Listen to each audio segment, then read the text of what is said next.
Student good afternoon. UGC NET Saraswati academy में Aarti Verma education PYQ important question है। तो यहाँ पे आप सभी स्टूडेंट देख सकते हैं 2 क्वेश्चन हैं, ठीक है। तो यहाँ पे पूछा जा रहा है प्रश्न में प्रसिद्ध पुस्तक फाउंडेशन ऑफ एजुकेशन के लेखक कौन है। तो इस पुस्तक के लेखक कौन है, ठीक है। तो आपको बताना है, जिसमें आपका ए विकल्प सही हो जाएगा, विलियम किलपैट्रिक, ठीक है। तो विलियम किलपैट्रिक हैं। तो इन्होंने जो विधि दी है तो वो परियोजना विधि दी है, ठीक है, नहीं प्रोजेक्ट। तो यहाँ पर आप देख सकते हैं, इसको डिटेल में आप पढ़ सकते हैं। इसमें बताया जा रहा है कि प्रसिद्ध पुस्तक फाउंडेशन ऑफ एजुकेशन के लेखक विलियम किलपैट्रिक हैं, ठीक है। विलियम हर्ड किलपैट्रिक यानी फुल नेम यानी कि पूरा नाम इनका जो है विलियम हर्ड किलपैट्रिक एक अमेरिकी शिक्षाविद और जो है दार्शनिक थे, जिन्हें प्रगतिशील शिक्षा पर उनके कार्य के लिए जाना जाता है। इनकी पुस्तक फाउंडेशन ऑफ एजुकेशन 1926 में प्रकाशित हुई, आपको ध्यान रखना है।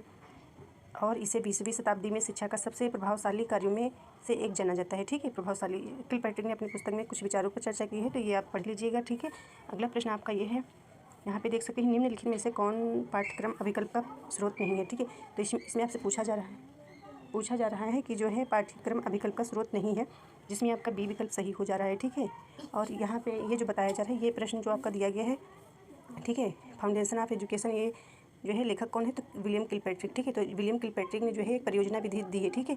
तो आप इससे पूछा जाए परियोजना विधि किसके द्वारा दी गई, तो आपको बताना है कि परियोजना विधि के जो जनक बताए गए, तो आपको बताना है विलियम किलपैट्रिक। तो यहाँ पे विलियम किलपैट्रिक आपको बताना है। और आपसे एक नाम आता है जो किर्कपैट्रिक होता है, ठीक है। इस प्रकार से नाम होता है किर्कपैट्रिक, ठीक है। वो मॉडल दिए हैं, ठीक है, पैट्रिक, जिसके जो है 4 मॉडल बताए गए हैं, ठीक है। तो ये आपको याद रखना है, ठीक है। ये आपका दूसरा टॉपिक है, मतलब ये जो जनक दूसरे हैं, ये जनक आपके दूसरे हैं, ठीक है। तो ये ध्यान रखना है, इन्होंने जो है परियोजना विधि दी है और इन्होंने जो है मॉडल प्रस्तुत किया है, ठीक है। तो जिसमें आपके मूल्यांकन के लिए मॉडल, ठीक है। तो इसमें एक आपका प्रतिक्रिया होता है, ठीक है। ये डिटेल में बताएंगे, क्लास करेंगे, उसमें आपको बताएंगे। एक आपका प्रतिक्रिया हो जाता है, एक सीखना हो जाता है, एक व्यवहार हो जाता है, एक जो है रिजल्ट हो जाता है, नहीं परिणाम हो जाता है, ठीक है। तो इस प्रकार से है, और मिलते हैं अगले क्लास में। Thank you.